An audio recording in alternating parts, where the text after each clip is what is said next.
Hey everyone, welcome to It's a Material World. We're the show that uncovers why material science will change the world. Consider subscribing and hitting the like button down below. It would really help us out.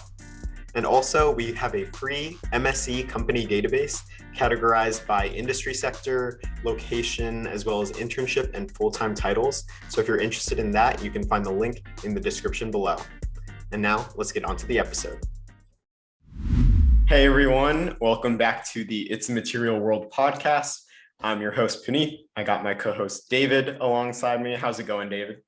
Pretty good. I just got back from a week-long vacation, so I'm all relaxed, and I don't know if you can tell, but slightly more tan than when I left. But yeah, just had a good time with my family. What about you? Anything up with you? Yeah, it's been like a month of traveling. And so I just went to Florida, and then now like I literally got back today, like a couple hours ago, and then I have a flight tomorrow to Costa Rica for a work trip. So we're kind of walking the line in Costa Rica because that's where some of our catheters are made. So it'll be a early start. Very interesting. Yeah, my flight's at like 5:30, and since it's an international trip, I have to leave for the airport at 2 a.m. So maybe something interesting is, why are you chosen to go on the trip? Like if I would ever want to go on a work trip to Costa Rica, how would I make that happen? That's a good question. I just honestly like kept asking. I was like, hey, if there's any opportunities to travel, like that would be really cool. But in terms of like what value I provide, well, one, I'm leading the investigation like from the project management side and like the design assurance side. So like that was just a cool opportunity. So I get to take lead and then kind of go with my like R&D counterpart, and then also a process development counterpart. And so we're basically just walking the line, identifying room for process improvement, and seeing if we can trace that to potentially find like a root cause for our investigation without going into too much detail. And so it's just like, hey, I have a good engineering background. I'm able to ask kind of fundamental questions similar to an R&D engineer, process development engineer. So yeah, or it's kind of just like a trio to see if we can trace back to root cause and come up with some solutions. So I'm excited for it. Awesome. Well, that's definitely cool. It's good to know. Yeah. So, and also if you work for a company where they have a plant in Costa Rica, then like it tends to work out so that you can, I think a lot of our team has visited there. So I'm super excited about it. But yeah, for this episode, I know a lot of students are going back to school. And so we kind of wanted to gear this episode around, like study tips, but also just like, how do you get a good head start on the fall semester, because there's a lot of things happening at once. Like career fair every single year for me has just like come up way before like I expected it and could really prepare for it. I'm not sure if you relate to that, but we're really just going to dive into some of like the most frequently asked questions regarding kind of the start of the fall semester. But yeah, do you have anything you want to chat about or talk about before we dive into the first question? Yeah, no, I think this episode will air on my first day of my last semester. So hopefully, Praneeth likes to make fun of me, but I think this is like starting like my 6th or 7th year in college. So hopefully I know what I'm doing by now. So hopefully I can help out, and yeah, I'm ready to get into it. Yeah, and you don't have to worry about the job search anymore. So one less thing to worry about. And you're taking like 2 classes, maybe 3. So this is like your senior send-off, isn't it? Oh yeah. Your super senior send-off. Yeah, I'm taking 1 class with the professor I've done like 5 years of research with. So I'm gonna be pretty mad at him if he fails me and I have to stay back and do another semester. So it should be easy. Yeah, oh my gosh, if he fails you, that would be so funny. But yeah, okay, so first question is well, fall semesters tend to get really busy really fast, just kind of like we were talking about. What systems can I put in place during the first couple of weeks when things are slower to make sure I don't get overwhelmed once things really start to ramp up? Any preliminary thoughts there? Yeah, I think that there's two aspects. There's like you said, like a career fair and all that stuff, and like actual class and like social stuff. So I guess I can start with like the career side is that every time like I ended my internship, so it'd be right around this time, right before school starts, I would always try to update the resume before and while it was still fresh in my mind. And so some good advice that I got there was that you can actually write your bullet points before you even finish. And so you can send it to your manager and get either approval if you do have sensitive information and be like, is this okay from my NDA?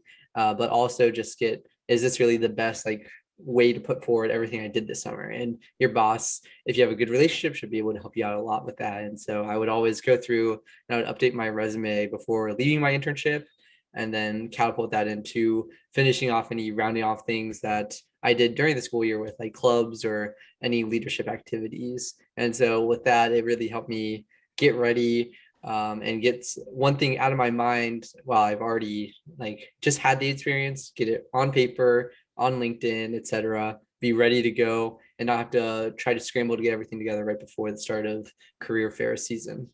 Yeah, for sure. I remember there was multiple career fairs where it was like I was just scrambling to like print the resume, have a bunch of them ready, like update it exactly like you mentioned. So I totally agree with that. And then I think really that just my tip would be get organized like as quickly as you can in terms of like the syllabus, like get them on your calendar, homework assignments, quizzes, exams, projects, like all those due dates. I mean, I use Google Calendar. People might use something different.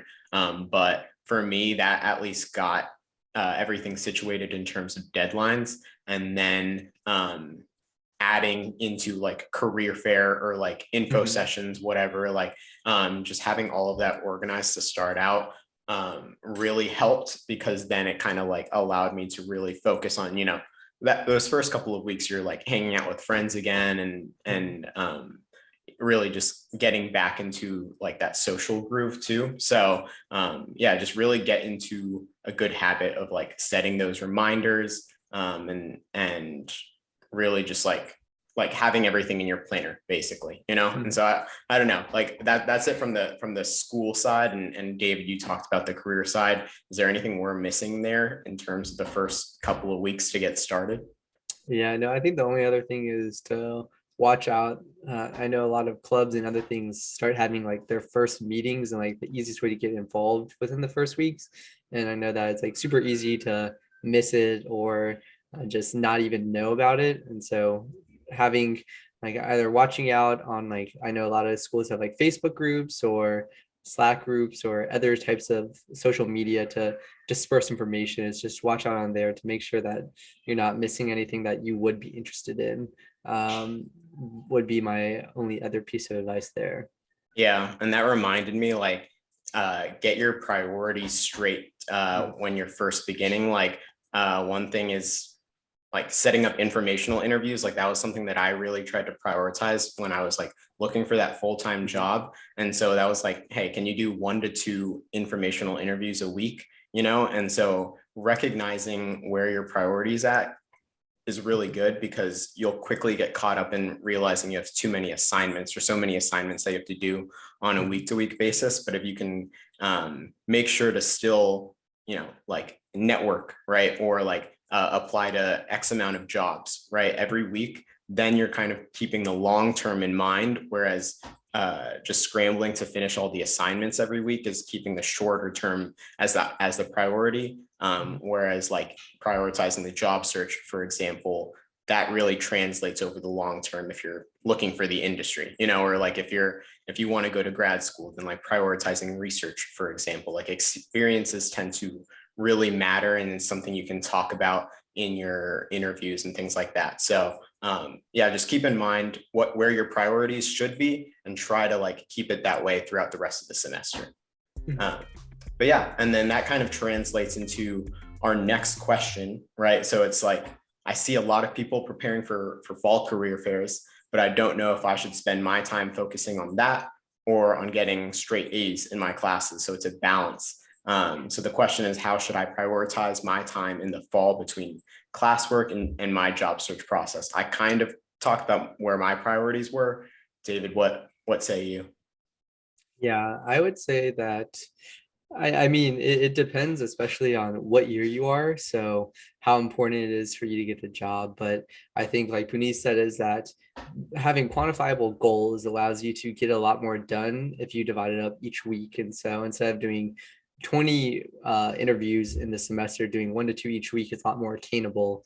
And so hopefully you won't have to do that trade-off. But if for whatever reason there is some sort of trade-off, I think that we can get more into that. And so like I said before, it depends on when you're graduating. And so for juniors and seniors, especially, I think that it really is more important to get that networking out there and try to get a job, because at that point, 1B is not going to change your GPA for better or for worse. And so, or 1C or etc. So it really is more of how do I get my foot in the door, especially as hopefully you get more as you get older, you'll have other experiences that you can rely on. And as you have more experiences, your GPA becomes less important. So it's the balance of, do I have experience, and where am I in my job process search, that will kind of emphasize if there is some sort of trade-off because you're running out of time, etc. Where should your focus lie? What about you, Puneeth? What do you think is important when we think about preparing for these fall career fairs? Yeah, and I think one, it's even important to go more granular there, where it's like, are you looking for an internship versus a full-time role? One thing that I didn't really realize is that if I'm looking for a full-time role and I graduated in the spring semester, so May 2021, my job search process, like interviews, really didn't ramp up until January, February. And then I got like a bunch of my interviews all like within the same week in the middle of March. And then that was to set up for a start date in June, right? And so full-time roles are different, especially what we've seen in our MSc Academy members too. Like it really ramps up in the spring. So you can take that fall, if you're graduating in the spring, to really just continue networking, figuring out what your industry is, what your target role is, and really try to refine that so that you can develop your resume and allow yourself to stand out. However, if you're like a junior or sophomore looking for an internship or freshman, then a lot of companies really do their like internship hiring process in the fall. I know GE Aviation, like they hired like everyone in the fall, right? But then maybe their full-time application process, their recruiting process, that happens in the spring. So that's just something to keep in mind. Do your research on the companies you're interested in and when their recruiting cycles are. I know with Gore, it's also different, right? They do one batch of recruiting in the spring and one batch of recruiting in the fall. So that's just something to keep in mind. And then if you're a freshman or sophomore, at least for freshmen like David and I, we did a research scholarship program. And so that really allowed us to get a lot of experience that we could then translate into like interviews and resumes, and really talk about that to set ourselves up for future internships. So it always helps to get some experience under your belt before immediately applying for a bunch of internships, but I'm not saying it's impossible. So really that's kind of the breakdown with if you're a freshman or sophomore versus a junior or senior. Anything to add there?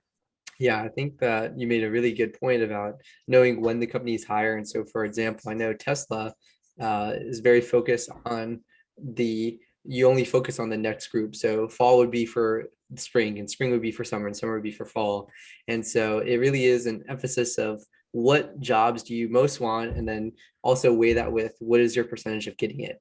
And so a lot of internships, for example, I got an offer in the fall, and so then it was up to me whether I wanted to risk it and say no and wait for the spring or do whatever. So it's basically just risk relations and what do you want and how can that help everything in the future. And so for me, prioritizing skills I wanted to gain, and then looking at the positions of what I could do, and then relating that to what I thought my percent success was all like the internalizing factors, and whether or not I accepted the offer or I rejected the offer, or etc. And so There is a semi-point where you can always like go back on the offer and reject it later. But again, this isn't a great look, and I don't encourage it unless something like really amazing pops up. But just know that like it does seem that like you're forced to do it and like you're tied to it and you don't want to break a relationship, but you're never tied like fully. There is things called like blacklisting, for example, especially in the defense industry, where you will just not be allowed to apply or get accepted for a role for X number of years. But if you think about it, if this other opportunity will get you where you want, then it doesn't matter because you don't want to work there in the first place. And so everything is just basically how much risk are you willing to take and where do you think this can help you along your journey. And so I think that is something that is definitely not the easiest part, but is something important to know just in case you ever feel like you're backed in the corner. And then the second thing I would say would be for the freshmen and sophomores that I do agree that getting the experience first is really important, but something that I did to get out of my comfort zone was to go to the career fair anyway and try to pitch myself.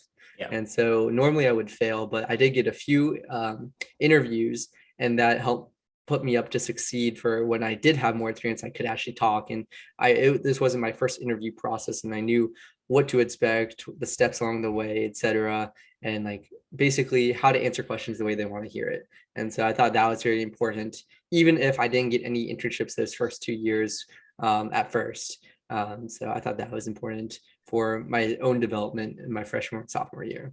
Yeah, for sure. Like even trying to come up with an elevator pitch when you have like no relevant experience is a challenge in and of itself, but it is definitely worth it, right? When you have like nothing to lose, like that's the best time when you can learn. So I totally agree. Just like going to career fairs, going to info sessions, just like acting as if you like really want a job, like then it becomes more comfortable and easier down the line and you have more experiences to show for it. And then from the grade standpoint, I know there's that balance. Obviously, you have to like get your homework assignments done. I would just say generally, like the rule of thumb is like if you have a GPA of 3.2 or above, then you're good, right? Like recruiters don't really like give it a second thought. If it's less than that, maybe consider putting your major GPA if that's higher. Or yeah, I think at the end of the day, your GPA is just one small line on your resume, and everything else is like experiences or your education, leadership, research, etc., and your skill set. So it's like it's one small line. So really try to devote a lot of your time to gaining that like leadership experience, research, etc. So that's just kind of what I wish I would have done, is just focusing more and prioritizing my experiences over my grades. Yeah. I fully agree. It just qualifies you for a job. It doesn't get you over the line, because a lot of people can have 4.0s, but whoever has the better experience will end up winning in the end. So I totally agree on that point. Yeah, for sure. Okay, so next question. This is more relevant to classes. How can I optimize skills like note-taking, studying, and completing assignments such that I'm maximizing my understanding of the material and minimizing the time I spend on it? Oh, I think that's a great question, because I think a lot of the time, especially like when starting out in high school, I don't know about you, but I definitely was just like allocating my time to like memorization and not like truly understanding the concepts. But looking back on it, obviously like just learning the material like inherently would have helped me study more efficiently, right? Instead of trying to memorize everything and try to recognize patterns. And then it would also have been more beneficial for me in my like jobs and internships and things like that. So the first thing I'll say, just like right off the bat though, is practice exams were essential for me, like regardless of any class. I don't know if you remember, like David, you and I would study for those Orgo exams. And then I think those practice tests really came in handy to just kind of like recognize those patterns, identify like how to take that professor's tests. And honestly, for me, it felt like that got me like 80% of the way there. And then like the other 20% was realizing, oh, here's where I don't really understand the material. Let me like look in the textbook, look in the notes, and really try to refine it and kind of round myself out in terms of like the material that I needed to understand for that test. And so it was like a combination of just like practice exams and homework answers. And if we had quizzes, then like really just doing those three really set myself up and gave me that foundation to do well on the exams. Yeah, I would agree.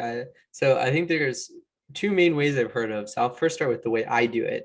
And so I think everything that Preeti said is really important. And I would just reemphasize, I think writing down a second time, potentially if it really is trying to understand it, and sometimes memorization does help, writing it down a second time helps a lot. But the way that I prepare for tests, especially when we didn't have practice tests, or there was a harder, more conceptual class, was I would try to be the teacher. I would try to be like, what would I ask a question on? Like, what are the most important things that he talked about? What are the most important topics? What is the most problemly type thing that I can create from this? And then I would then ask my friends that question and be like, oh, how do you think you solve this? And I would try to work it out before time and then try to work through it with them. And I think that I learn best when like I'm trying to help other people, and then teaching other people is the true mastering of the subject, because if you can explain it to another person, then you fully understand the topic. And so that's how I think that I personally like get the most understanding from, and I think that helps a lot. The second one is completely opposite. I have a very good friend who is brilliant, but his entire philosophy is, why would I write anything down? It doesn't let myself free up to understand and absorb everything the teacher is saying. And so he would take out a loose leaf sheet of paper, write on one side of it for every class, and he would still do really well. And so it really comes down to understanding how you learn.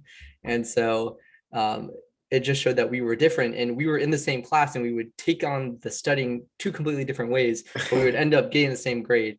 And so it doesn't matter basically how you study, as long as you understand the assignment basically, and you understand how it works. And so it really is, don't be peer pressure to study like me or like Puneeth. It's study how you want to study, how you understand it best. But beyond that, do you have any more tips other than just don't do anything and just listen to the teacher? I had never heard of that. I know exactly who you're talking about. And it makes sense for him. But yeah, I think that's a good point, right? Like everybody studies a different way. And so we're just offering kind of what worked for us. You know, some people like read the textbook like through and through. And honestly, like your and my study strategies would also differ like depending on the class, right? Like if it was like rote memorization, then you and I both would like write down all of the notes like like by hand, and that would be like dozens of pages of notes, but that would just help us memorize it, right? And that's what we needed for that test. But then if it was more conceptual, then you know, I had firsthand experience with your questions, right? But they were actually like beneficial, right? Where you and I would walk through like how to go through a problem, or how to think through a problem if it came up, you know? And so it just helps with really getting that full understanding of the test. So yeah, I don't really have anything else to add there. Yeah, I would just say it's definitely helpful to stay with another person. I remember Puneeth calling me at like 11 p.m. at night and being like, you texted this in our group, but I have no idea what that means. And then like we just like talked about it, and then it ended up being on the test. So yeah, it was super valuable. And our friend who was more relaxed about studying didn't want to join our call, and then he's like, yeah, I had no idea how to do that. So I remember that. That was functional materials, right? Yeah, it was functional materials. So it's just knowing how you study, and then knowing other people who like to study with you and also in contrast to you, because you'll approach problems different ways, and allow yourself to get a deeper understanding through that like differing approach basically. Yeah. And I would say don't have an ego when you're studying either. Like I wasn't afraid to text David and be like, hey, I didn't understand like that question. Like, can you explain that to me and walk me through it? Because I didn't understand it even when we talked about it during our lectures, right? And so when it really finally clicked in my head, I was like, okay, any version, any variation of this problem, I'm confident I can solve. And so that's exactly what came up when the test was like a variation, right? But since I understood the conceptual stuff behind it, we both did well on that exam, right? And so that's just one thing I'd say. Like I tend to like at different points leading up to the test. Sometimes I prefer to study alone. Sometimes I prefer to study with like 1 or 2 people. Some people prefer bigger groups, but figure out what works best for you. And for me, when I studied alone, I wrote down like what I didn't understand. And that's when I would go to like my peers in the class and really try to like figure it out with them, you know? So it's just like, you can have the best of both worlds there. Yeah. But Yeah, I yeah. definitely know what you mean. Is that especially when you first start off, like I would like to study beforehand, or else I would feel stupid because I didn't know anything. So I agree. A very malleable approach to how you study for each class and each part of the studying process. Yeah, for sure. And plan it out, honestly. Like, I guess I planned it out more so where it was like there's hell weeks where there's like 3 exams, right? And so just to be able to be like, okay, for this block of time, I'm studying ceramics. In this block of time, I'm studying thermodynamics, you know? So just being able to really block it out, because inherently you're going to have semesters where you have a bunch of tests and homework assignments all at once. So it really just comes down to planning and being confident in your skill set. Make sure to take care of yourself, eat healthily, and sleep like 8 hours every day, because it doesn't really help out if you get very minimal sleep right before the test. So yeah, that kind of wraps up the studying side of things. Next question revolves around student organizations. So a lot of student orgs are looking for members in the fall semester. That's when we get, I know from firsthand experience, that's the big recruitment timeline. So the question is, how do I know which ones to choose, and should I consider joining more than one? So what are your first thoughts, David? Yeah, so I jumped around a bunch, but I did find myself, as I started in the first year, I joined like 3 or 4, and then towards the end of it, I found myself only like heavily involved in like one, maybe Mhm. two. And so I found that it's kind of what you want to be. And so like especially in my first couple of years, like I want to make friends, I want to like explore more stuff. And so I was more likely just to like be like a member of a group.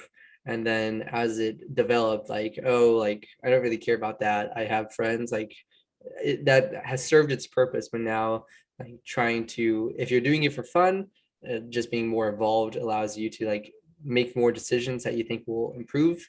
But if it's more professional, then you get to have more leadership. And I would just suggest getting more involved in a couple that you like than spreading yourself thin over a bunch where you're just like a member. But again, it's depending on what you want out of it. And so that's just my journey, but I think that's a very common journey for a lot of people throughout college. Yeah, for sure. And I would say don't even like limit yourself to joining MSc specific orgs. Like those are great to join because the MSc community at any school is usually really tight knit. But also like explore other interests, right? Like we have a friend that basically revitalized like the skydiving club because he was super interested in that, you know, and so that's experience in and of itself that's not necessarily related to MSc, but it's a talking point, right? And so I would really encourage everyone to branch out, try new orgs at the start, see what sticks. And just like David mentioned, like if you try to stick through everything, then you're really going to spread yourself out too thin. So just figure out what you really enjoy, where there's opportunities to really grow, like enjoy your time, right? College is about like enjoying your experiences at the end of the day. So yeah, I would say just like figure out where there's opportunities to get involved in leadership, but that's something that you can wait until your sophomore or junior or senior year. And then yeah, there's other opportunities too, like being a TA for an MSc lab. That also is a good opportunity. I think it's more frequent for like grad students, but I have seen a bunch of undergrads have those TA opportunities where they get to like help lead some labs from the MSc side, or they get to grade papers and things like that. And that's a good opportunity as well that you can kind of talk about in a interview, or, you know, that also like can kind of tell you, you know, if an academic career might be more your speed versus industry, you know? So really it's just trying new things and talking to people so you don't have to try everything. Anything to add there? No, I think that's pretty much it from my point of view. And I think just I felt that I would never feel bad if for whatever reason I had to stop. And so, Yeah. for example, when my clubs just disintegrated, just stopped going, and the exec board all graduated, and then it just was over. And it's like, if I really cared that much, I would like try to step up and help lead, but it really wasn't that important to me, and I didn't really feel bad letting it die. And so I think it's just, you're not forced into anything that you don't really want, and you should never feel bad about just being like, nope, this isn't for me, like good luck, and just leaving. So that's all Yeah. I got. Yeah. And to wrap that thought with a bow, it's also fine to like not be involved in like any student orgs, right? Like I know we harp on it because it's good for leadership experiences, but college is like just this conglomeration of things that you're doing, and classes in and of itself like alone can be super overwhelming, you know. And so if you need to take a pause on student organizations altogether for to prioritize your mental health, like that is totally cool, you know. If you need to pause on a lot of things, that's awesome. Gap semester, go for it, you know. Like it, everybody's journey is different, so don't try to compare yourself to what other people are doing, because you'll get to where you need to be, and it'll just take however long, right? But just be reflective of how you're feeling. If you're feeling overwhelmed, what can you maybe let by the wayside for the moment, or for the temporary time being. But yeah, I think that goes well into the next question, where it, you know, it can be hard to remember all of the content in every single class, right? Especially if you're taking like 5 or 6 courses, and the topics aren't overlapping. So David, I want to hear your thoughts. How do you maybe avoid getting overwhelmed, like we were just talking about, with potentially having too much material that you're studying, and as a result, maybe not performing as well as you'd hoped? Yeah, I think that Puneeth knows this, but one of my greatest mistakes was not coming with more AP credit. So I was routinely taking a lot of classes each semester to just keep up with everybody else. And so I think that it's really hard sometimes, but my strategies were, you know what classes you need to take to graduate. And so how can you plan it out? And so a lot of it is just, how do you create a baseline difficulty level, and how do you make sure that none of your semesters really stick out as too difficult? And so understanding your classwork, a lot of classes only are accepted in the fall or spring, for example, and planning it all out is very important. But sometimes it just works out where you have a lot of hard classes that don't overlap. And for that, it's a really tough question, but it just means, like what we've talked about throughout the episode, is just taking a step back from other things and devoting more time to those which are important, which is class. And so, for example, I've done research for almost my entire time at school, but my participation has wavered due to the classwork. And so what that means is that some semesters I would do more, some I would do less, but it doesn't mean you have to give up completely. And so usually it's like very flexible. And so just working on that malleability in your schedule to shape everything so that it's the same difficulty level was like my overall goal. And so taking a step back, just not being as participatory as I normally would, is basically how I combated it. But then I've just come back the next semester more driven, if that's really what I wanted to get back into. That's like really how I would go around, like if I had a lot of hard classes in one semester.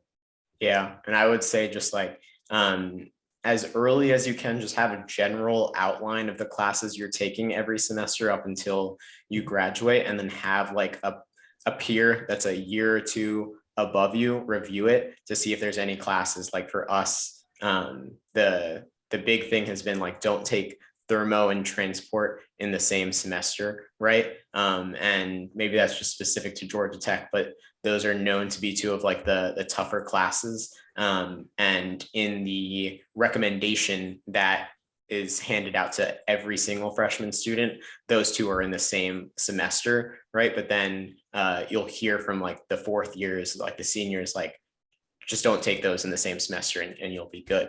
So it's just like having that input from people that have been in your shoes, like that goes a long way. And then, yeah, I know AP credits, like at this point, that's probably out of your control, right? And so it always goes a long way if you can take those and transfer them. One thing that I wish I would have done is looked into those classes at the beginning of my freshman year, or not classes, but those placement exams, where I could have taken like the Chem 12-12 exam and potentially like placed out of that and gotten credit for that if I passed. And realizing it, like looking back on it now, like chemistry in high school, I felt like really confident in. I was really good at it, and that translated to Chem 12-12 for us. That's the second chemistry class, to the point where like 70-80% of them, that material in that class I had already known and was comfortable with. So I probably could have like placed out of that and then like accelerated my timeline even more. So that's just something to look into. It's like placement exams, even if you don't get like the 4 or the 5 that you need on the AP, that's an option too.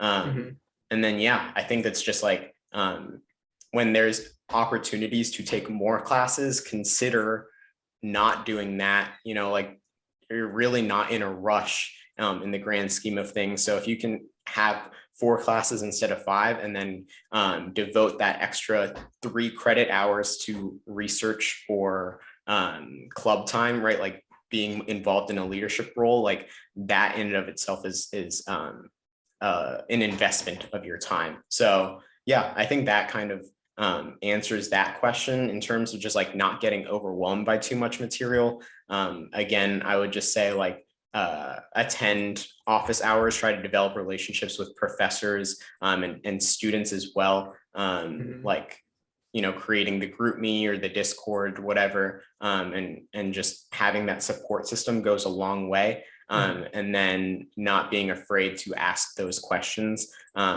Then you can kind of like, but I've never like heard a question where I've been like, that was a dumb question in like all of my 5 years at Georgia Tech. If I knew the answer, it was like, there's no guarantees that everybody knew the answer. So more often than not, the question you're wondering is something that a lot of other people are wondering as well. So don't hesitate to ask.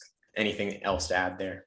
Yeah, I would say especially for like extremely difficult classes. Somehow I was convinced by a friend to take a master's level ISYE class, which I probably wasn't that prepared for, but I took it anyway. But it really was, they had Monday, Wednesday, Friday for the main teacher, and then Tuesday, Thursday for the TA. And I would just go like 2 or 3 times a week to either one. And it was really just, they would help me work through these problems that I really like didn't really know how to approach, because they would refer to these previous undergraduate classes, which I didn't take because I wasn't an undergraduate in ISYE. But really, they never like, I never thought that they thought I was stupid or anything like that. And they helped me a lot. And in the end, like, it worked out fine. And it was like a good course and I learned a lot. But I never felt like I was stupid for asking these questions. It's just, this isn't what I was classically taught in. And so it was just a learning curve for me to catch up to where I could even like start to tackle what was being discussed in class. So that would be it. Just never be afraid to go ask for help. Yeah, for sure. Cool. So maybe to really conclude this episode, is there any other general advice for students who are kind of entering the fall semester at any point to try to make it as successful or as easy as possible to ease that transition from the summer? That's a great question. Yeah, I think that's something that I tried to do, maybe poorly, but try to get into my daily routine, especially when things are easier in like the very beginning. It's very easy to just slack off, but starting like, oh, like I have a 2-hour break between this class and that class, I'm just going to do homework. Like starting that and just at least going to like the library or like a study session, like a study area rather, and just like maybe just play games on your phone or something, but like going there every day like gets you in the habit, and just makes it easier for one. It actually does get hard, like, oh, I'm like used to going to the library every day, this isn't anything new for me. But other than that, just establish a daily routine. I know that sometimes I had a class, like no class on one day, and that day would just kind of be wasted. And so, wow, that was like, it was fun. It's again, just what you need out of it. And so if you need it to be a productive day, just focus on making sure that you get up and you do what you need to do. But if it's just chill, like I still want to have fun. So yeah, for sure. hang out with roommates, play video games, stuff like that. Just to take it easy. That'd be like the one thing that I would focus on the most every year, is just figure out what my daily routine is for the next semester.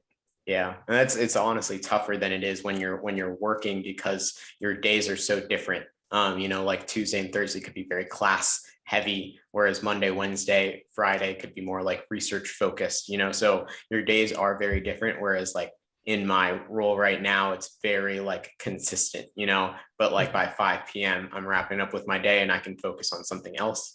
One thing that I wish I would have done in college that I do now is I created this deep work like scorecard, or like a scoreboard, right? Where it's just a whiteboard calendar. And then I like tally up how many hours of deep work that I conducted on that given day. And so that's just measuring my progress. And what that means is like deep work is like uninterrupted, very focused time where you're like away from your phone, like your phone is out of sight, and you have like one goal in mind. It could be just one small task, or it could be like study an hour for this, or just like finish this practice exam, and you're focusing all your attention on like solving that problem, like completing that homework assignment, and so that's something that I do now, with like this podcast or at work as well. And it's been a game changer for me, because in college, right, like I would be studying all day. Like David, you and I, we had those days where we would be like studying for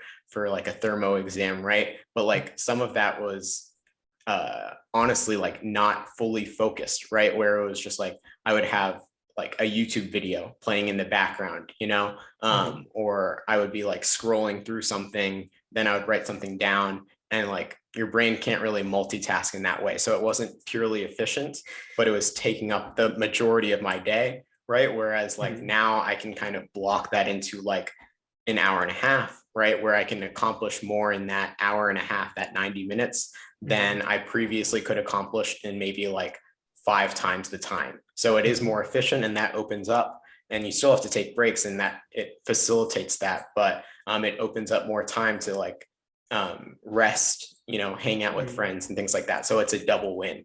So that's just something I would encourage everybody to at least try out. There's a book called Deep Work by Cal Newport that really goes into the why behind all of that. And I found that very insightful. So that would be my last piece of advice for this episode. But if you liked it, if you found some of it insightful, let us know by leaving a comment on our YouTube channel or on our most recent LinkedIn post. But yeah, hope you guys enjoy the rest of the episode. I hope you have a great day. As a materials engineer, we can make an impact in nearly every single industry. But with that versatility comes a lot of different options to choose from. So if you have no idea which industry or position is right for you, believe me, you're not alone. I've been there, done that. But just for a moment, imagine narrowing down your ideal role and company by the end of this week. Imagine being able to secure your dream job offer without having to apply to hundreds of job openings. Our online course, MSE Academy, includes video testimonials, resumes, interview prep, and mentorship from materials engineers who have been in your shoes. We also connect our members with companies and industry professionals in our expansive network to help accelerate your job search as much as possible. To learn more and get started, simply click the link in the description below. And if you enroll within the next 24 hours, we'll add 3 bonus career development resources. I hope to see you there.